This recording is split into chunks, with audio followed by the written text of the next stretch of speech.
लोकसभा चुनाव की जंग का ऐलान हो चुका है, लेकिन मध्य प्रदेश में अभी तक चुनावी मैदान नहीं सजा है।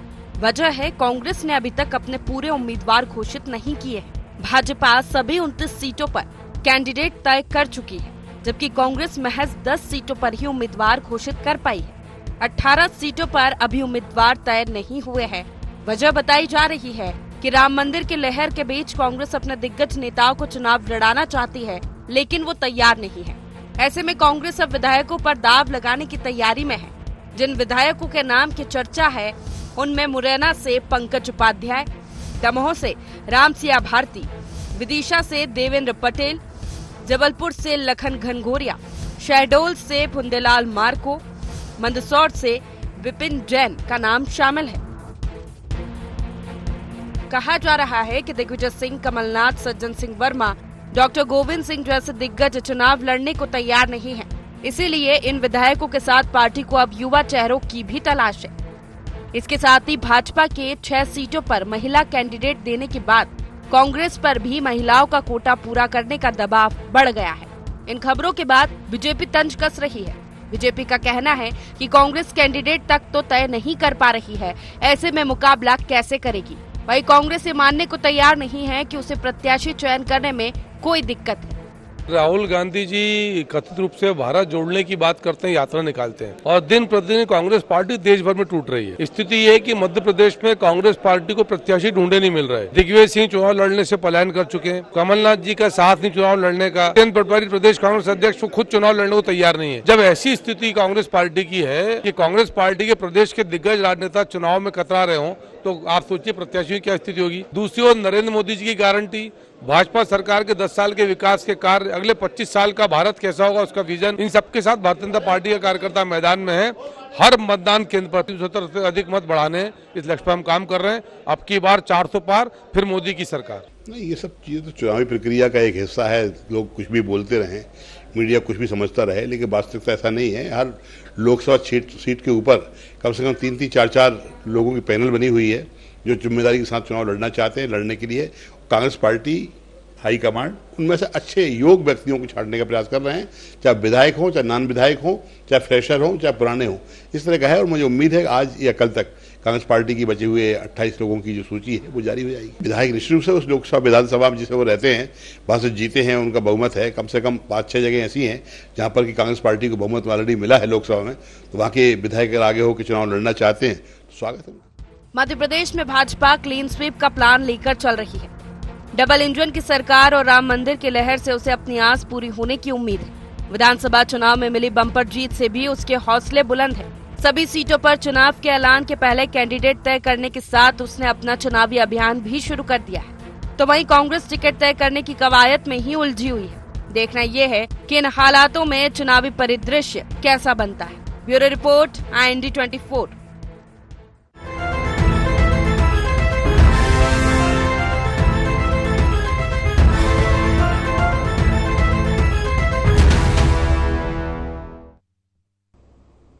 नमस्कार, IND एजेंडा विधायकों पर दांव में आपका स्वागत है। मैं हूं राजेश सक्सेना। आज इसी विषय पर, इसी मसले पर चर्चा होगी, लेकिन पहले एक नजर एजेंडा पॉइंट्स पर। कांग्रेस को क्यों लगाना पड़ रहा अपने विधायकों पर दांव? क्यों चुनावी रण में उतरने से डर रहे कांग्रेस के दिग्गज?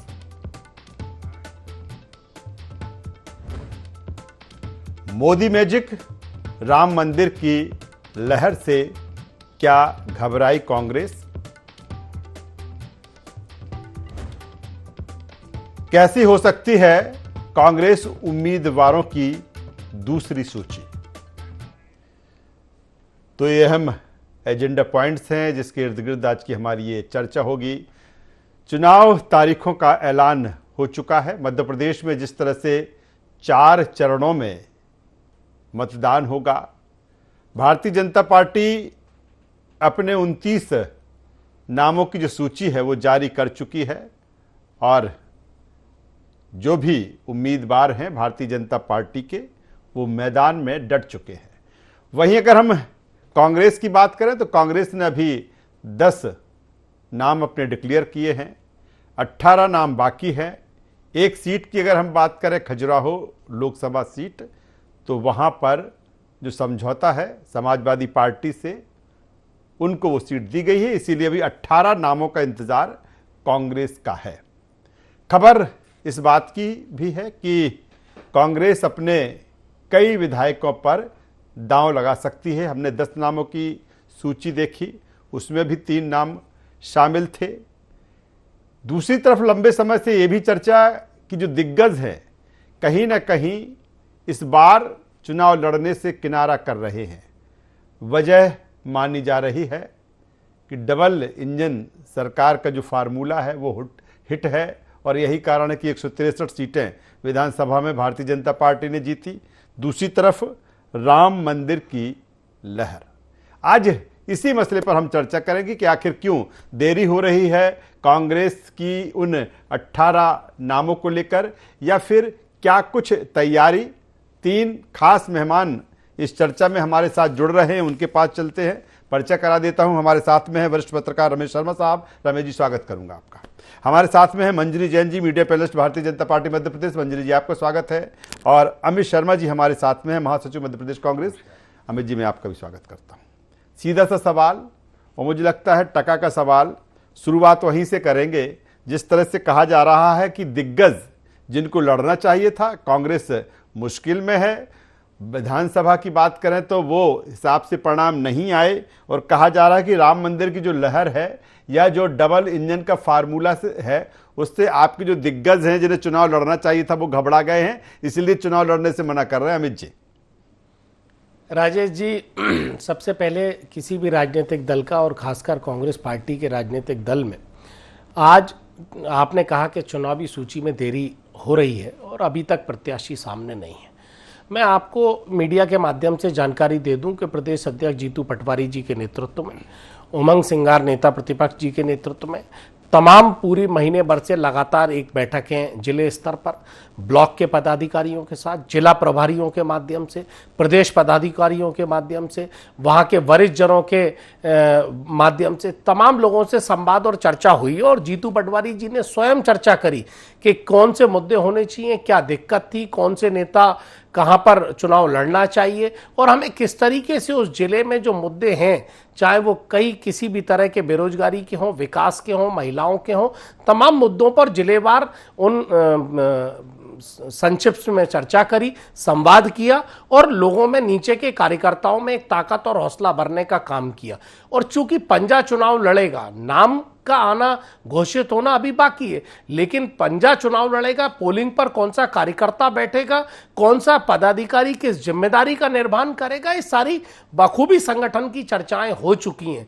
दूसरा प्रश्न आपका, आपने कहा कि राम मंदिर का मुद्दा जिस तरीके से है, मुद्दे देश में तमाम समय से परिवर्तन होते रहते हैं। धार्मिक मुद्दा बीजेपी का आज से नहीं है राजेश जी। धार्मिक बॉल पर जिस पिच पर गेंद भारतीय जनता पार्टी फेंकती है, वो धार्मिक तो 92 में दंगे हों वहां जब से फेंकती आ रही है, और 84 के बाद 89 की बात, जब राम मंदिर से लेकर 86 से 89 के बीच में भी जब राम मंदिर की शुरुआत हुई है, लाल कृष्ण आडवाणी जी की रथ यात्रा रही, इन्होंने ध्रुवीकरण के माध्यम से धार्मिक पिच पर हमेशा चुनाव में वो गेंद फेंकने का काम किया है। कोई नया मुद्दा नहीं है। आज राम मंदिर का निर्माण मुद्दा नहीं है। हर एक भारतीय, हर एक हिंदू, हर एक कांग्रेसी को खुशी है कि मेरे मर्यादा पुरुषोत्तम राम का मंदिर बन गया। दुख वहां है कि जहां पर एक बेरोजगारी की जो लंबी श्रृंखला है कि मध्य प्रदेश में 1.5 करोड़ और देश में करीब 20 करोड़ से ऊपर लोग, जो नौजवान हैं, वो बेरोजगार हैं। महिलाओं पर जो आधी आबादी, आधी हिस्सेदारी की बात भारतीय जनता पार्टी करती है, या उनको आधी हिस्सेदारी मिलती है, लगातार उन पर, महिलाओं पर उत्पीड़न, अत्याचार और कहीं ना कहीं बेरोजगारी, महिलाएं भी जूझ रही हैं। जिस तरीके से देश में बढ़ती महंगाई है, यह भी एक लंबी श्रृंखला है। शायद वो राम प्राण प्रतिष्ठा से जितने राम के सेवक हैं, मैं अंतिम बात कहूंगा, देखिए राम जी की प्रतिष्ठा हो गई, लेकिन राम के जो अनुयायी हैं वो बेरोजगार भी हैं और महंगाई से भी पीड़ित हैं। चलिए मंजरी जी, वो जैसे आप लोग भी कहते हैं, भारतीय जनता पार्टी भी कहती है, जब कैंडिडेट की बात आती है, उम्मीदवार की बात आती है, तो आप कहते हैं कि उम्मीदवार कोई हो, चुनाव तो हमारा कमल लड़ता है। ठीक वो भी कह रहे हैं कि कैंडिडेट से हमें वो नहीं, हमारा तो पंजा लड़ेगा, हर लोकसभा सीट पर, और आप कह रहे हैं कि कैंडिडेट तय नहीं है, मुकाबला कैसे करेंगे? देखिए, जनता भी कंफ्यूज है, नेता कंफ्यूज है तो जनता भी कंफ्यूज है। तो अभी इनका कंफ्यूजन ही खत्म नहीं हो रहा है, जो आंतरिक द्वंद्व है वो खत्म नहीं हो रहा है। जब हमारे प्रत्याशी घोषित हो रहे थे तब आपके नेता यात्रा में बिजी थे, तो इनको ये नहीं पता कि कब क्या करना है। पूरा कंफ्यूजन में कांग्रेस चल रही है, और उसी कंफ्यूजन में आप देखिए कांग्रेस का जो जहाज है वो डूबने के चक्कर में है और उसमें भगदड़ मची हुई है। लोग पार्टी छोड़ कर जा रहे हैं, लेकिन राहुल गांधी जी अपनी यात्रा में व्यस्त थे। अब जो अपनी पार्टी को नहीं जोड़ पा रहे हैं वो भारत जोड़ो यात्रा निकाल रहे हैं। जो लोग भारत तोड़ने का काम करते हैं वो भारत जोड़ो यात्रा निकाल रहे हैं। जो अपने कार्यकर्ताओं के साथ न्याय नहीं कर पा रहे वो भारत जोड़ो न्याय यात्रा निकाल रहे हैं। तो मैं समझती हूँ कि ये बड़ा द्वंद्व है कांग्रेस के अंदर, और एक नेता को नेता बनाने के लिए पता नहीं कितने नेताओं को अपना जो भविष्य है वो अंधकार में डूबता नजर आ रहा है। दूसरी बात, उन्होंने जो राम मंदिर वाली बात कही, तो मैं आपको ये बता दूं कि हम सिर्फ राम मंदिर के मुद्दे पर ही नहीं जा रहे हैं। राम हमारे आस्था के केंद्र हैं, और भारतीय जनता पार्टी ने राम मंदिर के लिए एक सतत आंदोलन चलाया। सैकड़ों वर्षों तक और रामलला टेंट के अंदर रहे। अगर उनका टेंट फट जाता था ना, तो उसके लिए भी हमें कोर्ट से इजाजत लेना पड़ती थी कि टेंट फट गया है, अब हमें उसे बदलना है। उसके लिए भारतीय जनता पार्टी का एक सतत आंदोलन चला। एक एक कार्यकर्ता ने अपने खून की और अपने प्राणों की आहुति भी दी जब कार सेवा हुई। तो मैं समझती हूं कि ये हम मुद्दा भुनाने की कोशिश नहीं कर रही है, जनता देख रही है, जनता समझती है कि किस तरह आपने राम के अस्तित्व पर सवाल उठाया, किस तरह आपने एक बड़ी फौज कोर्ट के अंदर ले जाके खड़ी कर दी थी और राम के अस्तित्व पर सवाल उठाए थे, राम सेतु पर सवाल उठाए थे। तो वो जनता ने देखा है। और फिर जब राम मंदिर का निर्माण हुआ और जब उसका आमंत्रण आपको भेजा गया, तो किस तरह आपने राम के मंदिर के प्राण प्रतिष्ठा का आमंत्रण ठुकरा कर अपमान किया, वो भी जनता ने देखा है। तो निश्चित तौर पर हम उसको मुद्दा नहीं बना रहे, हम तो मुद्दा बना रहे हैं विकास को। जो हमने गरीब कल्याण के काम किए, जो हमने देश को एक गति प्रदान की है, देश को पूरी दुनिया के सामने लाकर खड़ा कर दिया हर मोर्चे पर, चाहे वो वैज्ञानिक रूप से हो, चाहे अंत्योदय की बात हो, हमने हर जगह काम किया है और इसलिए जनता विश्वास करती है। रमेश शर्मा साहब हमारे साथ में हैं। रमेश जी, किस रूप में देखें इसको, क्योंकि ये भी हो सकता था कि ठीक है हम पहले से अपने उम्मीदवार डिक्लेयर कर देते, यानी कि कांग्रेस कर देती, पर्याप्त उन्हें समय मिल जाता, तमाम चीजें साफ हो जाती। अब पहली सूची में जो चुने हुए विधायक हैं 2023 के, और अब जो चर्चा है कि 6 से 7 ऐसे विधायक हैं कांग्रेस के जिन्हें कांग्रेस चुनाव लड़ा सकती है, क्या उसकी वजह यही कि पहले जो चर्चा वरिष्ठ नेताओं की थी, चाहे हम बात कर लें दिग्विजय सिंह जी की बात करें, कमलनाथ जी की बात करें, सज्जन वर्मा की बात करें, डॉक्टर गोविंद सिंह की बात करें, और उनकी जो अनिच्छा हुई उसी के बाद कहीं ना कहीं एक नई रणनीति के तहत कांग्रेस को आना पड़ रहा है, क्या ये मान लिया जाए रमेश जी? देखिए, निश्चित रूप से ये उनकी रणनीति है, और हर चुनाव में हर पार्टी की अपनी रणनीति होती है। एक समय था जब चुनाव आते थे और उम्मीदवारों की घोषणा आखिरी नामांकन के आखिरी दिन घोषणा होती थी। ये ऐसे उदाहरण दोनों दलों के हैं, भाजपा का भी है और कांग्रेस का भी है। तो एक समय हुआ करता था, समय के साथ फिर रणनीति बदली। अब भाजपा ने चूंकि पहले उम्मीदवार घोषित करना शुरू किए, आपको अगर याद हो तो एक बार बसपा ने 1 साल पहले उम्मीदवार घोषित कर दिए। तो अब चूंकि रणनीतियां हर राजनीतिक दल बदल रहा है, तो उसके तहत भाजपा ने अपने उम्मीदवार पहले घोषित कर दिए, कांग्रेस अभी उसकी विचार कर रही है। और मेरी दृष्टि में अगर वो लेट हो रहे हैं तो वो उसको कोई बहुत ज़्यादा, मैं उसको ऐसा नहीं मानता कि कांग्रेस उसमें फेल हो रही है, वो उस पर मंथन कर रहे हैं, विचार कर रहे हैं।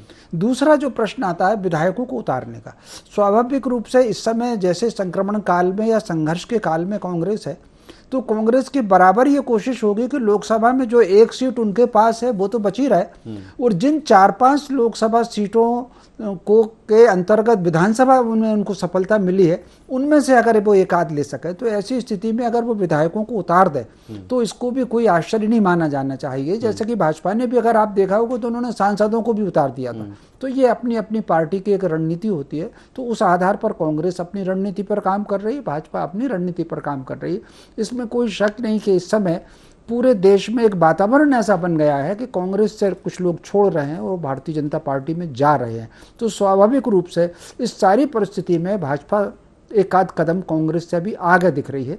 लेकिन ये देखना इस बात को होगा कि कहीं ना कहीं ओवर कॉन्फिडेंस में भाजपा के कार्यकर्ता क्या गलती करते हैं और कहीं ना कहीं आत्ममंथन करके लोकसभा चुनाव में कांग्रेस क्या नई रणनीति अपनाती है जिसके तहत उनका वोट का प्रतिशत बढ़े और भारतीय जनता पार्टी से किस प्रकार वो वोट का प्रतिशत ले सकते हैं। ये ठीक है, एक लाइन और कहूंगा, ये ठीक है कि 19 के चुनाव में भाजपा को करीब 57-58% वोट मिले थे, लेकिन अभी 163 सीट जीतने के बाद भी वो 47-48% पर हैं।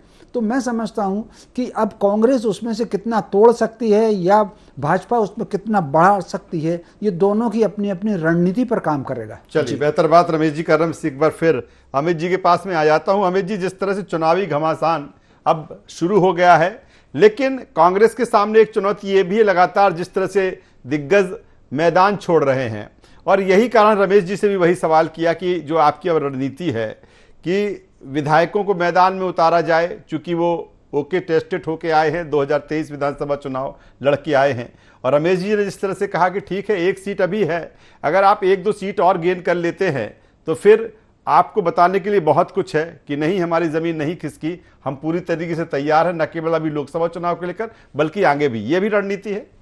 देखिए राजेश जी, वर्तमान परिस्थितियों के आधार पर आप 1-2 सीटों की बात कर रहे हैं, मैं पूर्व में थोड़ा सा चुनाव को ले जाना चाहता हूं। यही उत्साह भारतीय जनता पार्टी का, यही जोश से लब्बो लबाब भारतीय जनता पार्टी 2008 में थी। 2009 का जब लोकसभा चुनाव हुआ था, भारतीय जनता पार्टी के नेता 9 की 9 सीट, 29 की 29 सीटें जीतने का दम भर रहे थे, उत्साह में अति उत्साहित थे, जैसा अभी वरिष्ठ पत्रकार महोदय ने कहा। उस समय भारतीय जनता पार्टी के नाक के नीचे से जनता ने कहीं ना कहीं जो शाइनिंग इंडिया की भी बात आ रही थी, और उसके बाद जब भारतीय जनता पार्टी 2008 में सरकार में थी और भारी बहुमत से जीत के आई थी, उसके बाद 12 सीटें मध्य प्रदेश के अंदर 29 में से कांग्रेस के खाते में गई थी। ये चुनाव है और चुनाव के शतरंज में कौन किस पर कहां पर आ जाए, और इसमें कोई दो मत नहीं है कि राम मंदिर के आधार पर हम अगर ये इसको छुपाने की कोशिश करें कि महंगाई कोई मुद्दा नहीं है, बेरोजगारी कोई मुद्दा नहीं है, अत्याचार कोई मुद्दा नहीं है, दमनता कोई मुद्दा नहीं है, और खासकर मेरी बहन अभी कह रही थी कि कांग्रेस कंफ्यूज है।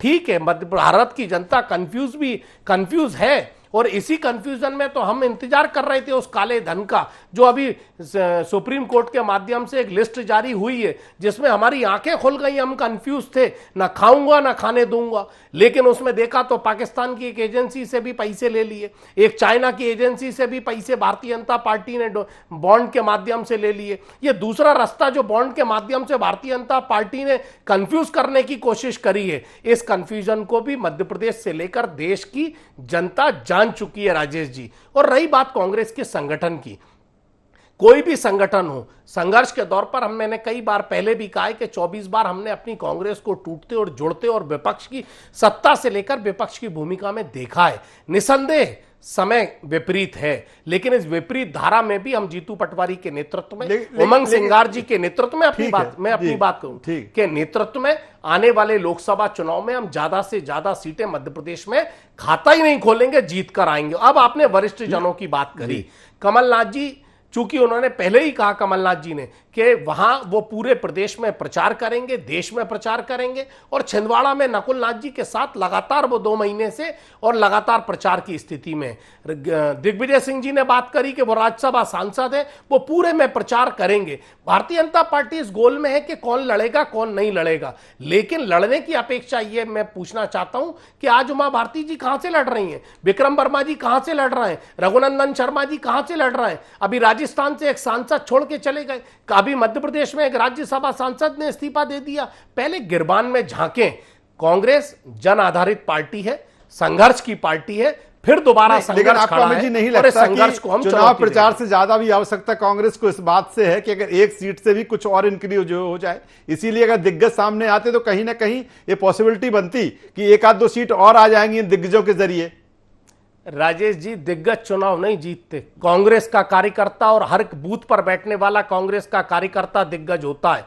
वो दिग्गज कार्यकर्ता जो बूथ पर बैठता है वो आपको, एक आम आदमी को दिग्गज बनाता है। कांग्रेस का हर जिम्मेदार आदमी दिग्गज है जो बूथ पर अपना मोर्चा संभाला है। हम इस विपरीत परिस्थितियों में भी परिस्थितियों को सार्थक बनाने का प्रयास करेंगे। चलिए, मंजरी जी कह रहे हैं ओवर कॉन्फिडेंस में है आप कह रहे हैं कि अब की बार 400 पार और मध्य प्रदेश में क्लीन स्वीप यानी कि 29 में से 29। बिल्कुल राजेश जी, देखिए जिस तरह से रणनीति बनी है, 2014 में हम 27 सीटें जीते, फिर 19 में हम 28 जीते और निश्चित तौर पर इस बार 29 की 29 सीटें हम जीत रहे हैं और ये आपको देखने में भी मिलेगा। दूसरी बात जो अमित जी ने कहा था, मैं उनकी बात का जवाब दे दूं कि जो पाकिस्तान और चाइना की जो आपने बात की चंदे की, तो वो खबर फेक थी, आप इसको थोड़ा सा करेक्ट कर ले इस चीज के लिए। दूसरी बात मैं आपको बता दूं कि व्हाट्सएप यूनिवर्सिटी पे थोड़ा कम ध्यान दीजिए, वास्तविकता पर ध्यान दीजिए। आप सोचिए, कांग्रेस नहीं कह रही, सुप्रीम कोर्ट की जो सूची है वो कह रही है। जी मेरी बात सुन लीजिए, जिस चाइना ने आपको जी वो बात गलत साबित हो गई है। दिया, अभी वो मैं इसके पहले भी एक चैनल पे दे रहा है और चैनल में झूठ बोलने की आदत मेरी है और आप मेहरबानी करके ना चैनल के जो चैनल के एंकर थे वरिष्ठ, जो डेटा जारी करा है वो आपने बता दिया। आपने जो सीबीआई भेजी, ईडी भेजी, वो 4 तारीख को आप उनका नोटिस भेज रहे हैं, 9 तारीख को आपको वो चंदा दे रहा है, चंदे से धंधा चल रहा है और आप यहाँ बैठ के उसको नकार रही हैं। अमित जी मेरी बात में बीच में मत बोलिए, सुप्रीम कोर्ट ने मेरी बात में बीच में मत बोलिए, मेरी बात पूरी नहीं हुई। कांग्रेस वो पार्टी है जो 10-10 रुपए का चंदा इकट्ठा करती थी। अमित जी 10-10 रुपए का जो आप चंदा इकट्ठा करते थे और करोड़ों अरबों रुपए का चंदा आप इकट्ठा करते थे, कारोबारियों से भ्रष्टाचार में आप डूबे अकांत पार्टी है, भ्रष्टाचार में डूबे आपके नेता हैं।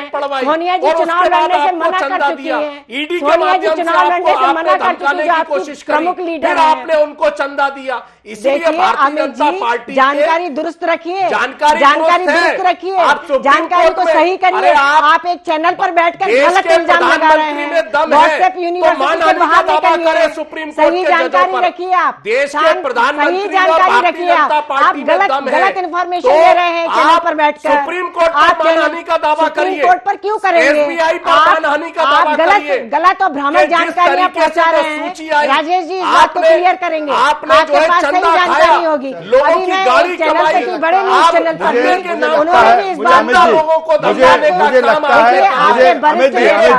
अमित जी मंजरी जी मेरी बात सुन लीजिए, मेरी प्लीज मेरी बात, मेरे दोनों में अमित जी हम चर्चा